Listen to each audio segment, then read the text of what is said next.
nanaig naman ang katarungan ayon po kay dating Senador Antonio Trillanes IV, sapagkat gaya ng alam na ng marami ngayon na ibinasura po ng Court of Appeals, binaligtad ng Court of Appeals ang naging ruling ng mababang hukuman sa Makati City para buhayin yung rebellion case laban kay Senator Antonio Trillanes, na sa simulat sa pulpa naman, ano na tayo dyan kumbinsido na tayo na ito ay harassment ito, panggigipit ng kasalukuyang administrasyon. Nung araw pa, alam nating hindi magtatagumpay ito Kasi common sense lang Si Senador Trillanes ay nakatakbong senador Naging senador na yan Pagkatapos na sila po ay gawaran ng amnestiya ng hukuman o ng gobyerno, ng pamahalaan. O binuhay lang yung rebellion case. Alam nyo, doon notorious itong itong administrasyon na ito Kung ano-ano hanapin sa iyo, kamukha nung sa ABS-CBN. O yung ABS-CBN, renewal of franchise ang pinag-uusapan. So, pag renewal ng franchise at saka yung paggagawad ng prangkisa, merong requirements yan, hindi ba? Kapalit ng prangkisang igagawad sa iyo. Kapag yung mga requirements kumpleto mo, kailangan gawaran ka ng prangkisa ng Kongreso, mga kaibigan. So, anong ginawa? Ginawang ginawang investigation Tinawag ang BIR, hindi raw nagbabayad ng buwis. Sabi ng mga tolonggesman. Pero sabi ng BIR, walang utang yan Nagbabayad yan hindi ba? Pati Securities and Exchange Commission tumistigo in favor of ABS-CBN. Ganun din yan. Hanapin yung kahit na butas ng karayom, mga kaibigan, na ibubutas sa iyo. Hanapin nila. Sabi nga ni Chiquito nung nabubuhay yung komedyante, si Papang. Mga kaibigan, ito, yung butas ng karayom nakikita. Pero yung butas ng donut, hindi nila nakikita sabi sa akin ni Chiquito nung araw. Ganyan din yan. Kaya sa simula pa lang nung gawin ito, tayo po naniniwala na walang pupuntahan itong kasong ito dahil ang pakay lang nito, gipitin si Senador Antonio Trillanes dahil wala silang maibutas na kaso. Di ba? Alin, yung isang, yan yung binabanggit natin kanina tungkol dito sa mga kasong inimbento nila labang kay Senator Trillanes at saka sa mga taga-oposisyon. Ngayon, eto, na-dismiss itong kaso sapagkat binaliktad ng Court of Appeals yung ruling ng mababang hukuman na buhayin yung rebellion case laban kay Senador Antonio Trillanes. Talagang hindi magtatagumpay Kaya sabi ni Senador Trillanes, today, the rule of law prevailed. Nagpapasalamat ako sa mga CA Justice na gumawa ng desisyong ito. Sana all na.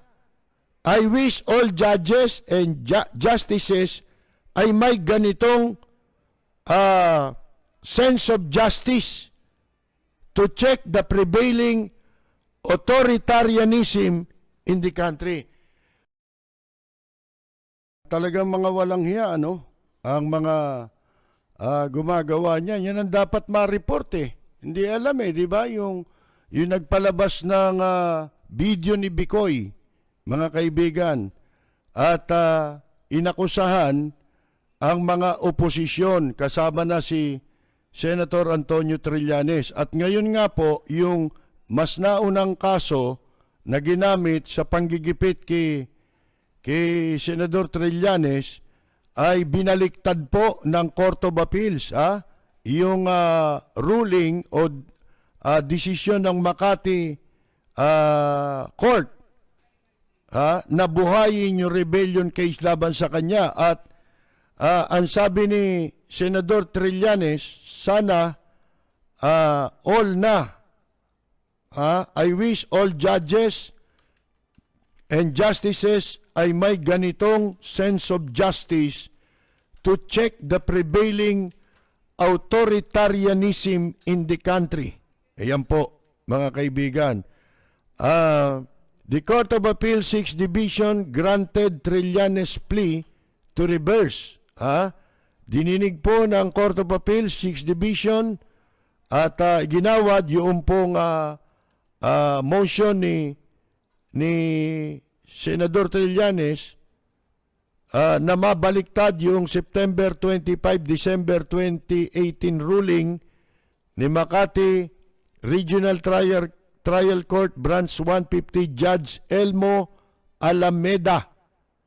On September 7, 2011, the Makati Court dismissed the rebellion case against Trillanes after he was given amnesty by then President Benigno Aquino III. Nabigyan na siya ng ng amnesty. At yung mga legal luminaries talaga noon, nung inihain itong kasong ito laban kay Senador Trillanes, ay talagang sinabi nila lahat na valid yung pong amnesty na iginawad ni Presidente Benigno Aquino o si Noynoy Aquino kay dating Senador Antonio Trillanes. Sipin mo, nakatakbo pa nga senador di ba? Wala ka namang atraso Ngayon, yun nga yung sinasabi ni Senador Trillanes na sana ganyan yung rule of law ay nanaig, Kaya nagpapasalamat siya sa Court of Appeals Justices. Ngayon, naalala ko tuloy, itong isang kaso naman na kamakailan ay ibinasura din ng piskalya. Anong kaso ito? Ito pong kasong ito ay may kaugnayan doon sa yung natatandaan ninyo yung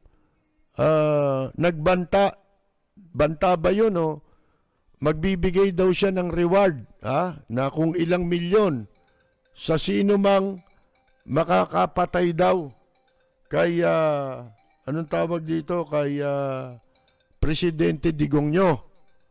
Yung kasong yon kinasuhan yun ng NBI at yung kinasuhan na yon yung sinasabing nagpost nung magbibigay siya ng 50 million reward para sa makakapatay daw kay Presidente Digongyo. Kinasuhan yung public school teacher na nagngangalang Ronel Mas. Ngayon, yung kasong yon ay naabsuelto yung akusado sa hukuman. Pagkatapos, ang NBI ay naghain ng kaso ulit sa Zambales naman. Mga kaibigan, yung isa yata sa Olongapo. Pagkatapos ay sa Zambales naman. Ito'y binasura ni kamakailan nitong provincial prosecutor ng Zambales na si Leonardo Santos, at ang sabi niya sa kanyang resolution na ang NBI na refile ng complaint laban kay Mas ay nabigong patunayan yung identity ng may kagagawan noong kuwan na yun, nung ipinost na yun sa Facebook. Anyway, ano yun na-dismiss na ng hukuman mga kaibigan. Di ba pagka ang kaso na-dismiss na, hindi na pwedeng buhayin ulit yan ano yun, labag sa, ano yun sa batas, yung, kung tawagin yun double jeopardy. Bawal sa batas yun. Ngayon, naalala ko lang ito sa kaso ni ni Senador Trillanes sapagkat yung sinasabi ni Senador Trillanes na sana merong ganyan pa rin ang marami sa ating mga hukom at mga maestrado. Kasi itong abogado naman nitong inakusahan na siya ay magbibigay ng 50 milyong reward. Yung abogado naman niya, merong magandang sinabi, mga kaibigan, pagkatapos na ibasura ng Provincial Prosecutor's Office yung pong inirefile na complaint laban dun sa akusado. Ang sabi ho nung abogado na si Dino De Leon, kasi nung una ito, iniisip natin na baka itong si Mas ay pakawala ng gobyerno para i-justify nila yung ganong katarantaduhan sa Facebook na laban naman kay Vice President Leni Robredo. Di ba may mga gumagawa din yan laban kay Vice President Leni Robredo na magbibigay daw ng pera, papatayin sa kung sino mang makakapatay kay Vice President Leni Robredo. Mga ganon, di ba? Ito'y gawa ng mga luko-luko katulad ng mga nagre-report na yan. Yung mga walang hiya, gumagawa ng kawalang hiyaan sa Facebook, sila pa yung matatapang mag-report Di ba? Ngayon, eto ho. Ang sabi nung abogado pero nung mabasa ko itong balitang ito, nagbago ako ng paniwala. Kasi ako may paniwala no na baka yun baka yung Mas na yun ay kasabwat lang. Nagawin kunyari tinatakot pinagbabantaan si Presidente Duterte pero kasama rin nila yon.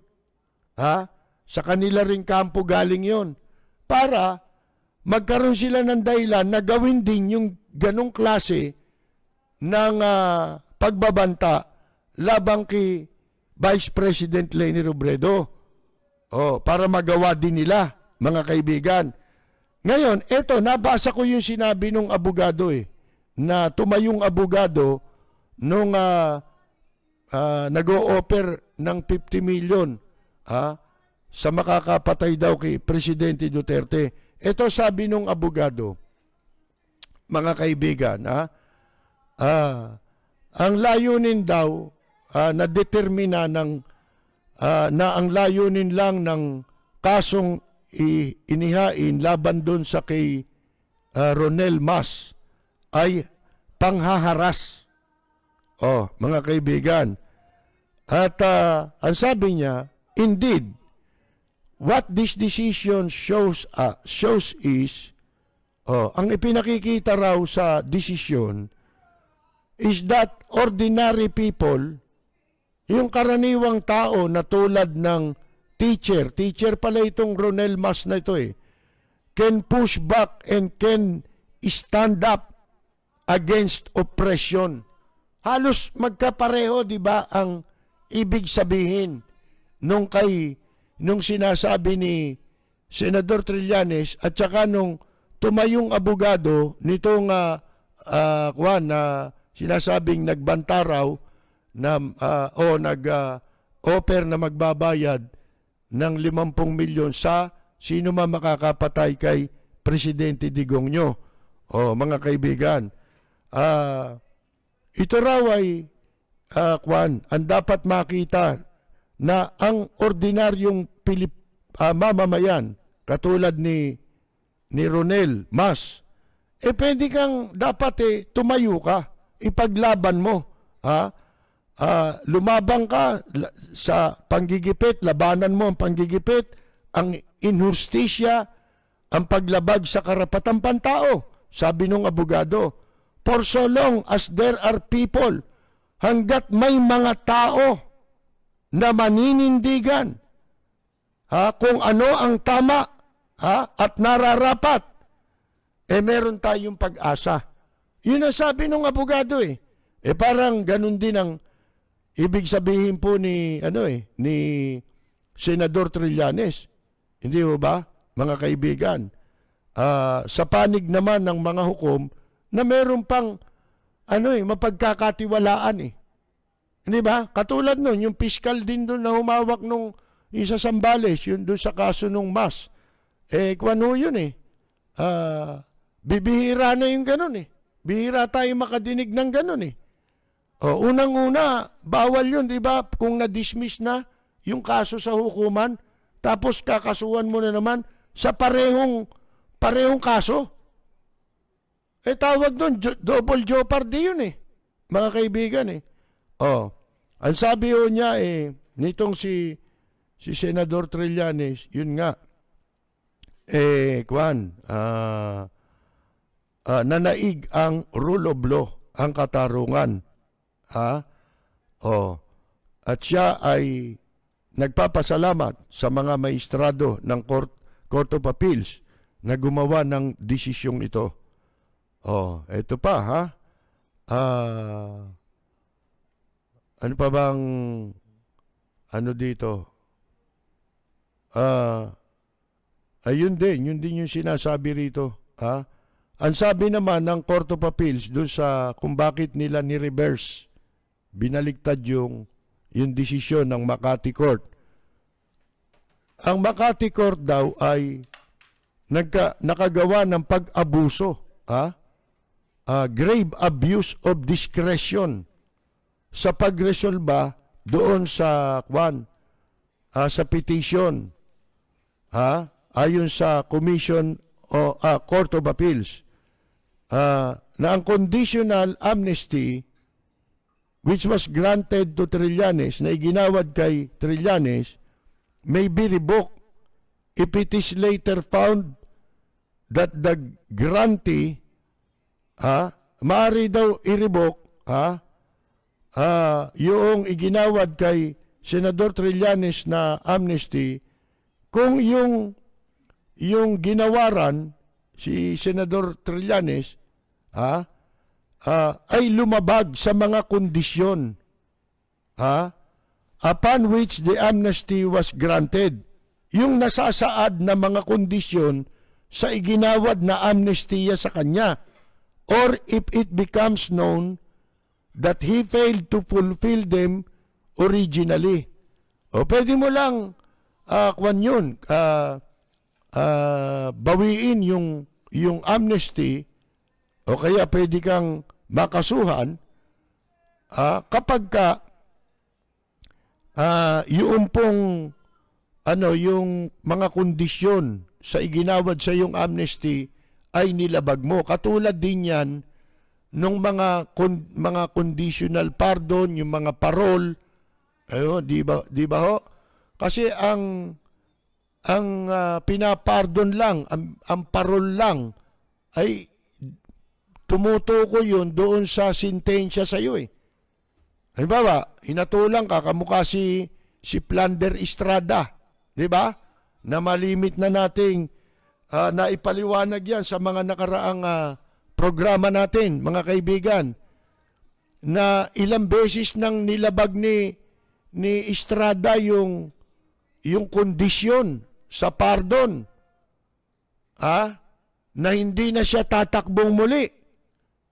At saka pangunahin dyan, pagka binigyan ka ng pardon doon sa kasalanan mo, ano ba kasalanan ni Erap? Pandarambong.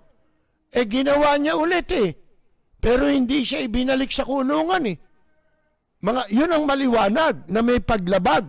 Hindi, si Senador Antonio Trillanes, nung mapardon, kumandidato eh. Naging senador pa nga eh. Ibinoto ng tao eh. Hindi ba? Nakadalawang termino siya. Nakatapos siya ng 2 termino bilang senador. O, asa ng paglabag, mga kaibigan? Wala naman siyang, sana kung ang naging kaso niya noon, rebellion, di ba? Nung nagkudeta sila. O, sana ginawa niya ulit yun.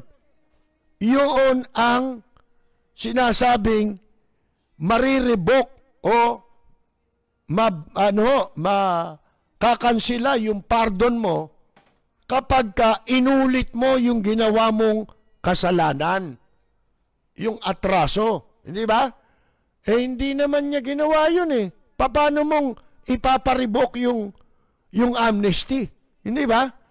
O, mga kaibigan, in Trillanes case, President Rodrigo Duterte in 2018 issued Proclamation 572 stating that the amnesty was void from the beginning as the senator did not admit guilt. Mga kaibigan, gumawa pa ng proklamasyon si Presidente Digong nyo, di ba, na para lamang pawalang bisa yung binigay na amnesty kay Senador Trillanes. Ang paniwala nila kasi, como yung amnesty ay iginawad ng presidente sa bisa ng proclamation, presidential proclamation, pwedeng baliktarin yun ng presidente rin, mga kaibigan. Yun ang paniwala nila. Siguro, di ba? Kaya nag-issue siya ng 572 proclamation para pawalang bisa yung amnesty. Pag ginawa mo yon, lahat ng ginawaran ng amnesty, paribok mo. O bakit yung kay Danny Lim hindi niribok? Di ba?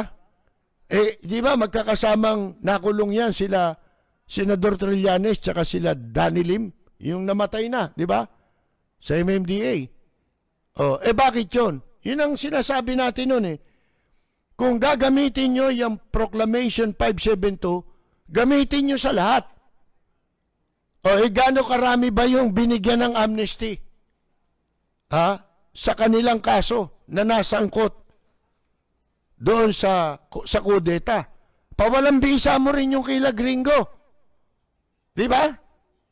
Yan ang mahirap, mga kaibigan.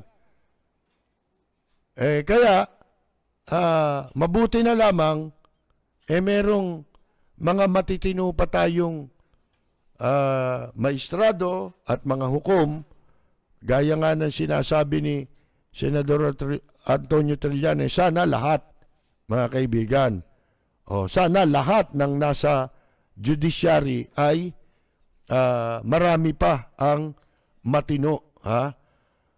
Kasi napaka delikado ngayon, di ba? Yung gigipiting ka. Ito, notorious itong administrasyon sa ganyan, di ba? Nanggigipit sila ng mga inaakala nilang kalaban nila. Mga kaibigan, binabalikan, pinupolitika, katulad ng ABS-CBN, di ba? Sa akin nga, sabi ko, kung ang pag-uusapan lang natin, mga hindi magagandang ginagawa ng ABS-CBN, pare-pareho tayong may masasabi. Hindi ba? Yung iba nga, hinanakit eh. Yung iba, hinanakit eh. Pero, kailangan, ihiwalay mo yung hinanakit dun sa issue. Ano ba issue? Ang issue, prangkisa eh. Hindi naman kasama sa requirement ng prangkisa na pag may binastos ka, hindi ka na bibigyan ng prangkisa eh. Kung meron nagalit sa'yo, hindi ka nabibigyan hindi naman kasali yun eh. Mga kaibigan eh. Kailangan objective ka. Hindi ba? Katulad sa kaso nga na yan ng ABS-CBN. Hinalungkat, may may mga BIR, tumistigo naman ng BIR, sabi walang utang. Oh, mga kaibigan, hindi ba? Pero yung mga gagong mambabatas sa kamara, talagang nagpagamit sila. Yan ang masama kapag merong mga nagpapagamit. Walang preno kung bumatikos. Malalim at makatwirang komentaryo. Mag-ingat ang mga politikong gumagawa ng kalokohan at baka kayo ay tamaan ng Rapid Fire!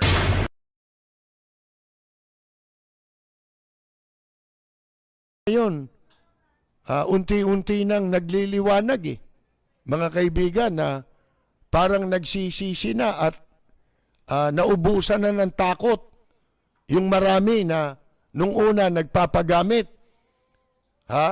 Pero ngayon mukhang isa-isa na, kaya natataranta na yung mga aso nila na tagatahol nila sa social media. Natataranta na. Pinagbababanatan na pati yung mga dati raw sumuporta ngayon kumakalas na raw kay Presidente Digongyo. Bobo kasi. Mga kaibigan, itong mga nagsisip-sip na ito, yung sa social media, tawag dyan, vlogger. Nakapagtataka nga, binigyan ng mga programa sa radyo, mga kaibigan. Hindi naman mga kwan yan lihiti mong mamamahayag yan Hindi naman yan ang pamamahayag yung ginagawa nila. Fake news yan ngayon, pinagbabantaan yung mga bumabaliktad na raw na politiko, sinisiraan na nila ngayon. Dahil kumakalas na raw kay Presidente Digongyo. Palibasa, hindi nila alam ang politika. Kalakaran sa politika yan Di ba? Sa politika, walang permanenteng kaibigan. Ang permanente lang sa politika, interes. Mga kaibigan, hindi nila alam yun.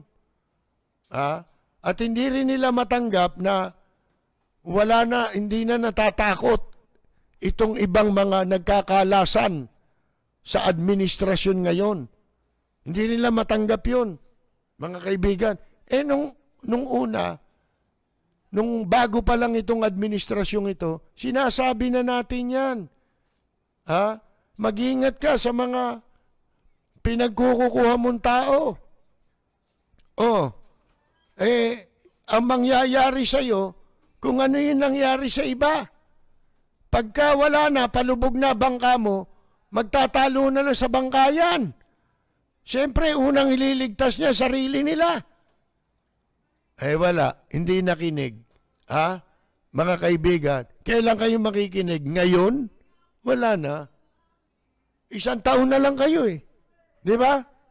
Pagka magkakaalaman yan pagka malapit na eleksyon. Siyempre, kailangan nila ng makisama. Ganyan sa politika nakapagtataka nga kasi kung di kayo mga tanga, babanatan nyo yung iba, dilawan. Mga kaibigan. Bakit yung pagkakasama nyo hindi dilawan? Dati naman dilawan. Di ba? Yan si Digongyo, di ba? Dating dilawan din niya, naging dilawan din daw siya, sabi niya. Maraming sinasabi yan na kwento Mga kaibigan, mabuti naman at nabawasan na itong kasong ito na inimbentong kaso labang kay Senador Antonio Trillanes Diport. Ang balitang ito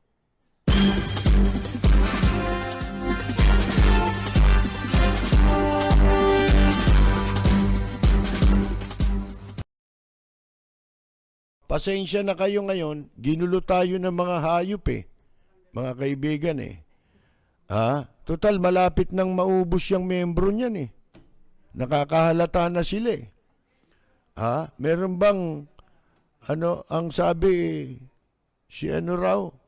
si Sarah daw asawa ni Job. At si Job daw ay propeta.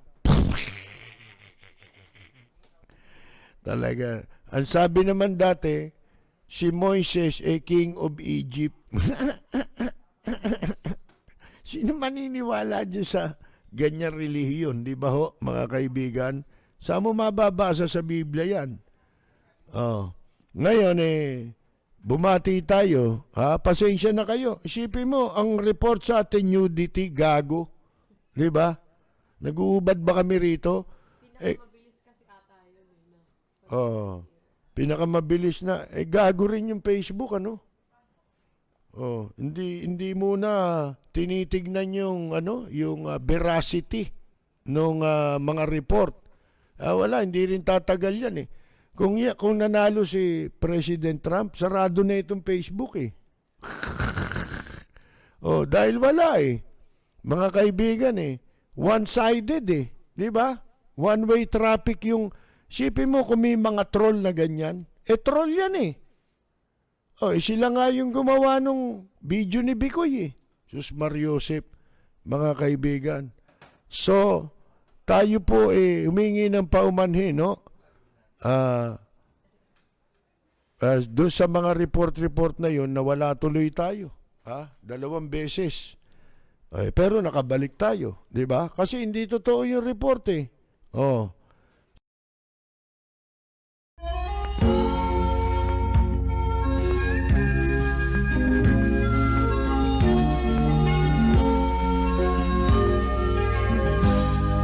Sa bayan ko ay isa ang lahi.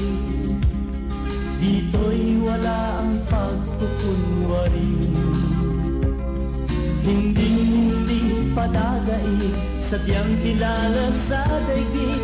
May pagkakaisa sa bawat nais. Magandang yumaga! Bonjing! Rason!